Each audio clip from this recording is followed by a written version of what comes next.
Hello. Are you panicked yet? Honestly, widespread panic has not hit me yet. I'm not panicking. And I think actually because I had coronavirus. Yeah, did you? I think I did. There was a point in time where it was, what was it? A couple weeks ago. Then if you had it, then you gave it to me. Maybe I did. So I had 2 weeks ago, I had the worst fever of my life. It was so bad, but I powered through and I went to class, which was really bad and stupid. I went to class, but it was just a fever. I wasn't like coughing or anything.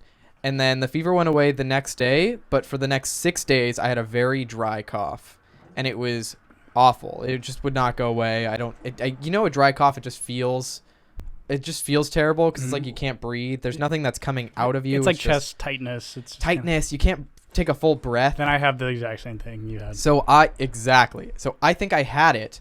I think I briefly gave it. I think I gave it to you at some point, even though we didn't kiss for that week. It's airborne, so I was breathing the same air as you. I think you ended up getting it. I feel fine though. The only day I felt like kind of ooky was Sunday. It's kind of hanging around. Yeah. And what's hanging around I had a for fever. you? Because I slept for like an hour and a half on Saturday night, and so because of the fucking time change, which no one talked about this year. Oh so, yeah, like, I didn't even know it fucking so happened. Quick. Yeah, So I was so fucked up from the time change and not sleeping. I was like, do I have a fever or am I just physically? Because I was like hallucinating. I was so tired. Yeah. Like when you came in and visited me at work, I was just like, what? Who? Oh, yeah. You weren't even there. Like I put my hand on your back and it just phased right through your stomach. It was so bizarre. Yeah, Jacob Larson says that Tom Hanks and his wife also have coronavirus, which is crazy. Yeah. What does that mean for them? Are they gonna die? They might. They're old. Yeah. I mean, actually, you know what? If Tom Hanks dies of the coronavirus, that's gonna put full panic mode. It'll be the end of times. Yeah. Yeah. Everybody will freak out. You know how a dry cock just feels. Yeah. Thank you, Neano. It's true. The coronavirus is 6 days of dry cock. Mm-hmm. But so I think really what it was is like I didn't realize I had it. But looking back, I probably did. And you're the one that brought it to your campus, which on the bright side, you're getting a week off from school now. Yes, so my campus just shut its doors for from tomorrow, Thursday through Tuesday. I don't have class. And then starting on Wednesday, we have 5 weeks of only online instruction, which means I get to hang out in my bedroom all day long. It's perfect. But also, like, I'm able to take on this job that I want to take, so it worked out. I don't know. I got canceled school. But there are some classes that I have that are just impossible to convert to online. It'll be so impossible and everybody will fall behind. It's going to be a complete fucking mess. Oh, it's awful. And they should have been prepared for this kind of thing. You know, this same sort of outbreak happened with previous flus. And I think that they just, this one's just so lethal because I was reading a statistic the other day that the average age of the person that died in Italy was in their like high 80s. Because they had like those 100 people die in like one day. Yeah, it went up to 600 something in the past 24 hours. Yeah. Wow. But yeah, so we watched Trump's thing right before this started because I figured, so if you guys haven't gotten the news, I'm going to just I made some bullet points of the like things he said. He's going to suspend all European travel on Friday for 30 days. Americans who aren't sick can come back.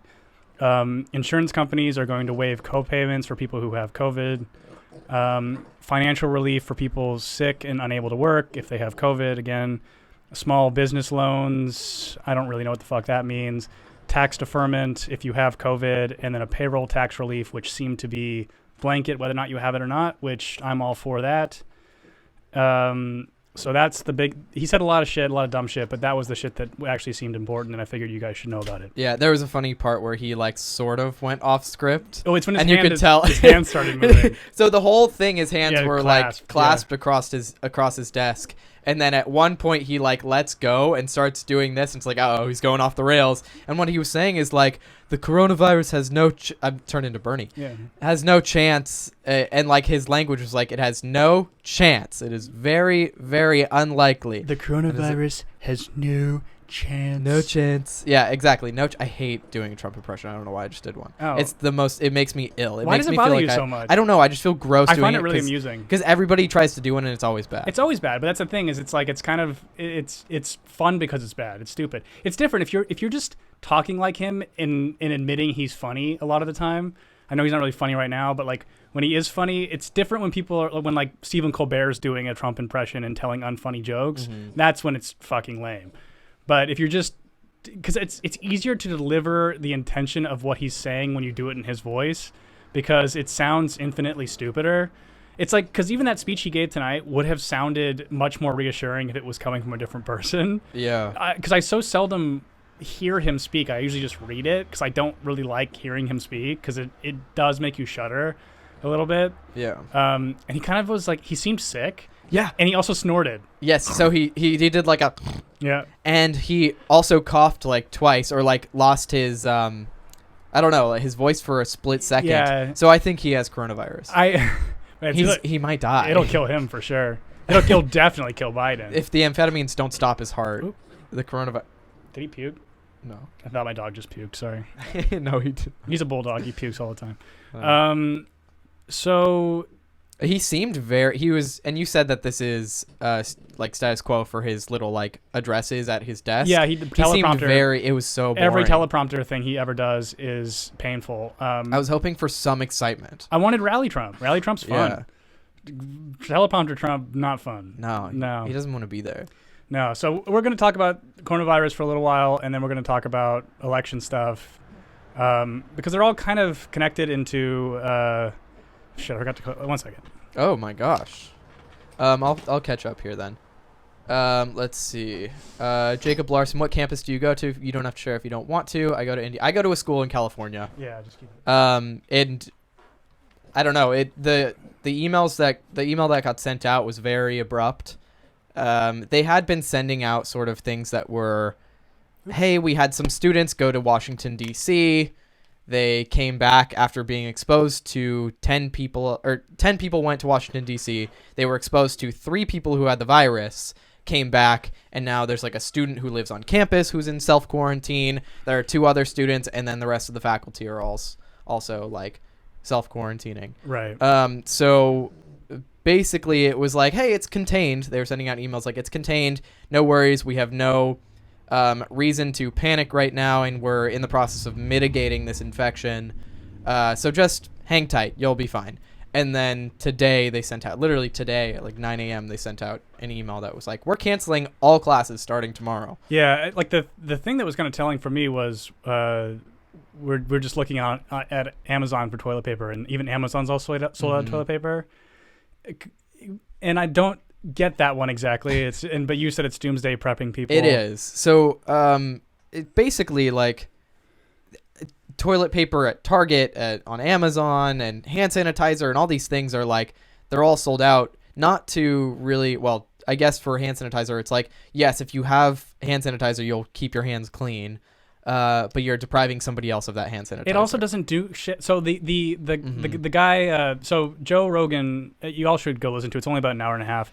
Had a guy on named Michael Osterholm, and basically what he is a investigator for infectious diseases. So like he's the guy that kind of goes and tries to find patient zero and figure out what exactly is going on. And he's worked with many administrations in the past 2 decades or so. Yeah, I mean he's credible, very credible guy. So it's just kind of generally informative. And one of the things that he basically said was that he was saying, sorry, that comment through.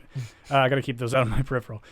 He said that it's breathing, so you're fucked. Really, I mean, like really, the only way that you can avoid this is to just not go out. Yeah. And so I'm not gonna do that. If this kills me, it was meant to be. But like I'm young, I'm not compromised in any kind of way. And basically what he was saying is what's peculiar about it is that children, so people under the age of 19 will get it, but they don't, they're asymptomatic but very contagious. So really children are totally fine, and which is unusual because flu does kill usually small children, flu-type illnesses, pulmonary illnesses, small children, elderly. But this one is really specific to elderly, and what he said that I thought was very interesting was that when it does gain hold here, which he's pretty confident that it will in the United States, fat people are so fucked, and I'm almost like I'm not people with underlying major health problems like obesity and asthma. What else did he said like a couple others, but he definitely emphasized obesity. And I think what's so interesting about that is like I'm not if I'm being sincere, I'm not morbid enough to want, like, I've seen a lot of people with the dumb takes of like, well, it'll kill all the boomers, and it's just like, okay, like, let's not do that. You want to kill your parents? Do you really hate your parents that much? Right, exactly. Yeah, and it is kind of like a weird sort of like Greek sort of thing. Yeah, well, fuck you, Dad. Yeah, the way it's that weird. And then the thing of like fat people, like, on the one hand, I would love for the fat acceptance movement to die because like I'm healthy at any weight, and then this fucking virus kills you because you're obese. It's like, well, actually, you weren't. But at the same time, I don't really want people to die of this. No, of course. I was most of the population thinning and was a joke. I don't want anyone to get hurt on this. This is of course. Yeah, but it's but at the same time, like basically what he was saying was like, don't panic, but just don't be stupid. Yeah. And everyone's being stupid. And so it's kind of like as evidenced by the toilet paper thing. It's like, what are you accomplishing by just making it like, don't inconvenience everybody else's life because you're panicking. Like, this is fucking stupid. And Jacob just brought up a point. So he said he has an autoimmune disease from in his lungs, and if he gets it, he might actually die, and he's only 22. And that's the thing. Like, if you deprive resources from people who are immunocompromised, right, like people with AIDS, people sure, with other underlying autoimmune disorders, it's like you can kill these people just by trying to overprotect yourself for no reason. Well, and like there's a statement I've made to you many times. It's like if your water were to shut off tomorrow, in 2 days people will be eating each other. And it's the same thing with this toilet paper thing. People are in enough of a panic to clear out Target stock, Amazon stock of toilet paper because social contract is gone at the slightest hint of a mass outbreak of coronavirus. And it's so stupid here in California too, because everyone here is like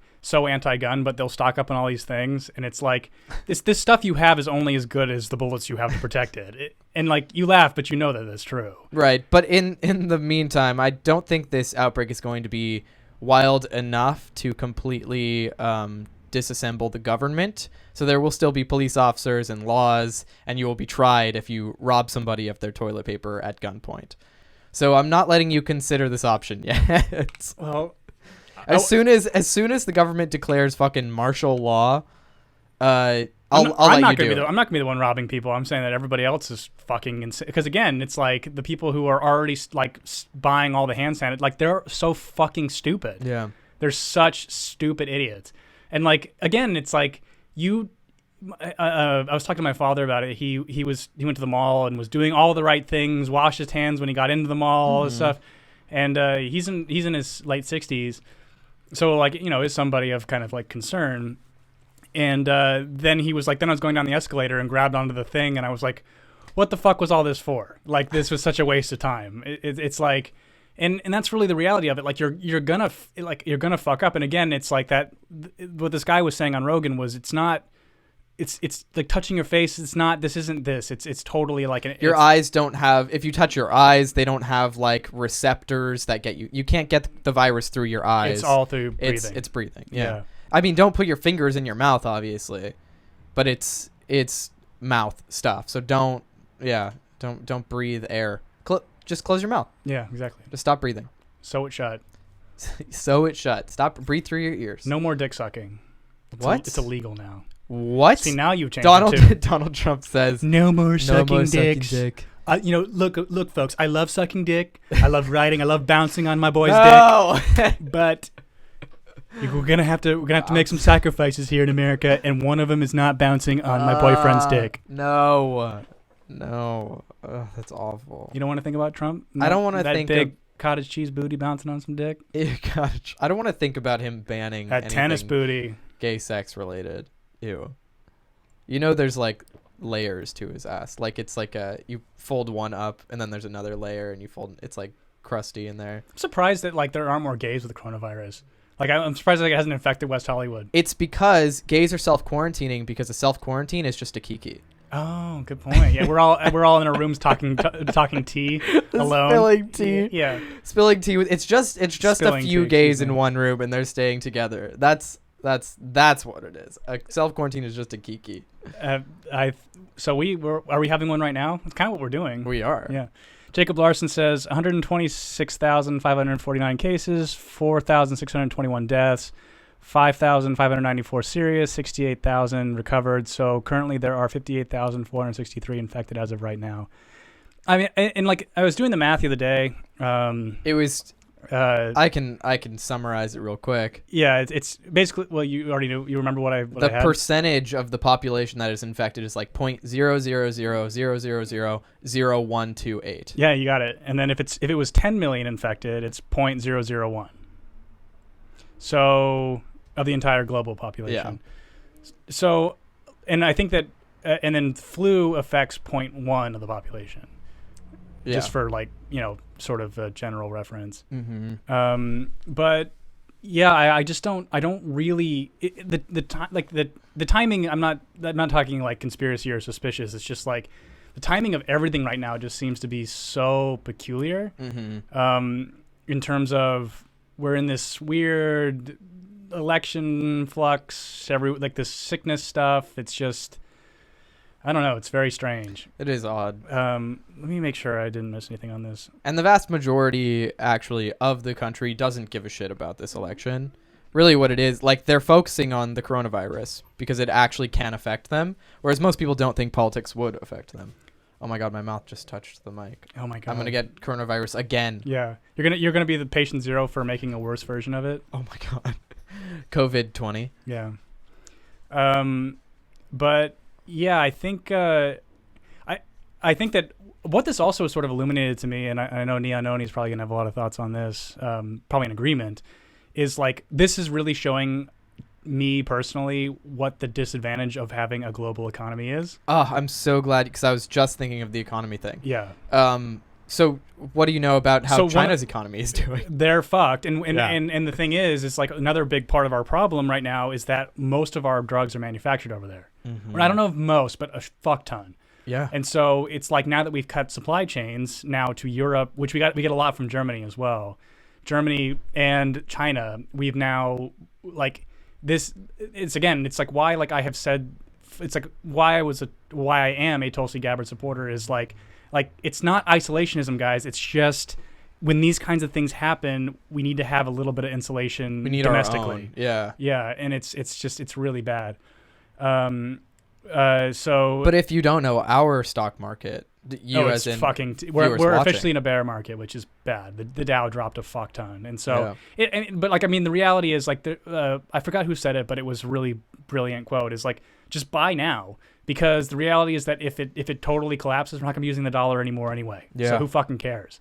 It's just sort of like your money's worthless if it crashes beyond a certain point. So just fuck it. Like now, like, but again, it just goes to show how fucking panicky people are because, as evidenced by a lot of like the voting lately, people are at the very best completely dominated by fear, or at the very worst, very stupid. Very, very stupid. And I think that it's a little bit of both. I think the very stupid are very influenced by fear. Nia Noni says, Tucker has been great about this. If there's anything good to come from this, it's bringing back critical manufacturing. Yeah. I mean, like, and it's funny too, because like you would think that like, okay, like I understand why technology is manufactured over there. I like just from a cost, analysis, but like, why drugs? Like, why are we so dependent on them for fucking everything? That was news to me. I had no idea that we got so much of our drugs over there. Look, critical manufacturing, does that mean just manufacturing here in the U.S.? Yes. It's not going to happen unless it's not. Oh, I'm sorry. It's not going to happen unless it's subsidized by the government. It depends on what it. I mean, like, it's too expensive for a firm to start a factory here in the U.S. But not for drug manufacturing. I don't know. I mean, what's the labor that goes into making drugs? The labor value, like the worker that is in China costs 2 cents an hour as opposed to. Yeah, sure, but again, like the drug prices are so fucking inflated and subsidized by insurance, it doesn't really make like. I mean, if I were to like get the medications I get and like without insurance, they're like $400, and then when I use my insurance, they're $5, less than $5. It's like $320 something. So it's like it's all subsidized and fucking horse fucked anyway. Yeah. But and again, it's like, and then another medication I get that you know of, it's like kind of specialty stuff. It's from a compounding pharmacy that makes it. So like when I order that medication, it's made specifically for me. Wow. So it's so we have the ability. It's just not on a large industrial scale. So, or I guess not like in the totality of the drugs that people need. What I'm hopeful about is that like essential drugs like insulin and things like that, or like heart medications and whatever, we won't have a problem with those sorts of supplies. Yeah. Yeah, Neononi also says, or at least push to bring back critical manufacturing, but we'll all stop carrying a week after the coast is clear. Yeah. He also says, I just bought a new AR pistol. I, unlike you American-hating commies, support U.S. manufacturing. Yeah, well, yeah, I guess, yeah, my main one is Austrian. So. Look, like the truth is, I was just talking to another student yesterday about this whole manufacturing thing in the U.S., specifically in regard to textile mills. I'm not going to pull any videos up, so I'm going to fucking wear these. Oh, all right. That's a good idea. So specifically in regard to textile mills, we have almost none in the U.S. And the biggest vendor so my friend worked at a fabric shop, and their biggest vendor just closed down but didn't tell anybody for like 6 weeks. None of their orders were coming through, and it's like, well, of course they have to close their doors. There's no way to sustain yourself in the U.S. because it's just too expensive to have labor here. It's mostly just like the expectation of Americans about how much things should cost. Mm-hmm. It's like a friend of mine, he models for this company, and the exchange is just closed. And he told me, I was like, hey, I really like that stuff that you've been modeling. And he's like, oh, just ask me and I'll get you some stuff. And I was like, cool. I go on their website, it's made in the United States, and like a T-shirt is $75. Mm-hmm. I'm sure it fits a lot better than like a Hanes 3-pack that you get for $10 at Target. Yeah. But for the average person, it's like, you're gonna, if you fill a wardrobe to have different clothes every day of the week, it's going to be $1,000. Yeah, it's a much bigger conversation, but I think like there needs to be a huge structural change to make it so that we have more expendable income, so that we can afford goods that are produced here in the U.S. So we can facilitate building more factories and textile mills, and like denim, which started in the U.S. It doesn't exist here anymore. Mm-hmm. Gloves don't exist here anymore. There's one glove maker in the New U.S. York, right? In New York, yeah, Wing and Weft, and they're amazing, but they're expensive because China just does all of it now. It's much less expensive. Thing is, like, we need to have incentives to build more manufacturing here in the U.S., but we just don't, because you and I aren't going to buy a $75 T-shirt once a week. That's too much money. Right. So how do we get more money into our hands, or how do we get more money from the government into firms' hands to build factories here so that we can manufacture here? And that would also protect us from the Chinese economy bubble that we have. Yeah. So I don't know. It's a much bigger conversation, like I said, but it's important to remember in regards to like our manufacturing of pharmaceuticals. This is a health crisis, and we're relying on a country that's succumbing to this health crisis. Right. Well, I mean, I'm sure as shit we probably make all the Oxycontin here, because, yeah. But I don't know. And then fentanyl is getting all shipped in from there. I don't know what the fuck. I mean, it's just sort of, I don't know. Like this. It's been weird watching this sort of like unfold, because like again, it's one of those things of like coming from the perspective of I'm unlikely to die. Mm-hmm. So I'm not terribly concerned for my own personal well-being. We just saw my 90-year-old grandparents. They would be proper fucked. Yeah. Which, yeah, I wonder if my parents are thinking about that. I don't know. But yeah, I don't know. Like, what's the appropriate, like I don't know. It's when you're somebody who thinks relatively independently, which most Americans don't really seem to. When you are faced with things like this, you kind of, it sort of causes distress, not because you're panicked about what's happening, but just because you're like unaware of how to feel. And you're like, I can't really get a good read on what I should be feeling about this exactly, which is sort of a weird position to be in. Yeah. But there's one more thing about the coronavirus in regards to China's economy. Mm-hmm. Did you see that picture of Beijing? The skies are clear. Interesting. So one good thing to come out of this, out of Chinese, the Chinese economy fumbling, is the atmosphere and the environment. So I don't think I actually wrote anything about it. But basically, the environment's like, the ozone is better in China. Like, it's all like that's something.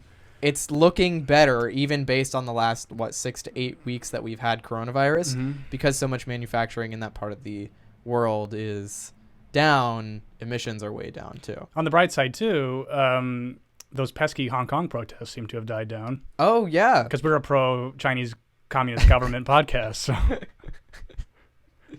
Yeah, good. We squashed those capitalist scum. I really hope the protest. Think so about it. So you just said that, and we're like, we must seize the means of manufacturing. I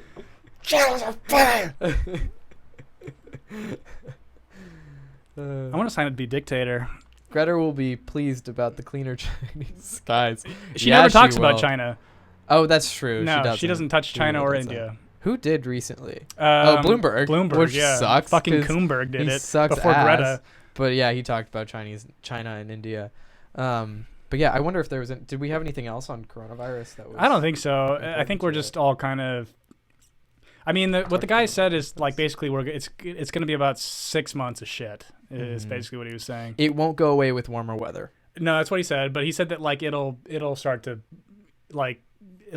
die down like by that time. But I guess we'll see. It can only go on for so long. It's right. But I don't know. I don't even really pretend to. I don't know. I don't even really know like what to think about this. It's like, again, that's what's the frustrating part for me. It's like, and the thing is, like, telling all of you guys who watch this don't panic is doing nothing, because you guys are level-headed and won't panic over this, unless of course you have like an autoimmune disorder. But I feel like you're taking care of yourself, Jacob. I mean, you'd have to. So, like, what do you do? How do you convince people poor to Tom not? Too. Tom's an old man. Oh yeah. I hope that's not why he's not here. Oh no, Tom. No. I just like. Tom's a resident boomer that we love. Yeah, he's a good boomer. He's a good man, and that reminds me. There's something that he brought up last week that I want to talk about this week. But obviously, like, take care of yourselves. It's a stupid thing to say, but how do you convince somebody to not panic when they're already panicking? You can't. Like I said, like it takes nothing, and like I really do blame like a failure of the media on this one. Just which of course is like, when are they not fucking failing? But it's just it's this just constant sort of. But then again, it's like then their fear mongering gets confirmed by massive shutdowns of everything. Yeah. So it's like, I don't really know. My campus getting shut down just fuels the fire for more campuses. But they're not speaking about it honestly. Like the way that it's being presented is, we are shutting down your campus because of this horrible thing. But the reality is this, like, no, we just can't afford a lot of people to get concentratedly sick in one place because we don't have the resources to handle that many people. That's really what it's like. It's to mitigate large clusters. I mean, but they're not saying that. It's just about because everything's horrible and we're all gonna die, and you're like,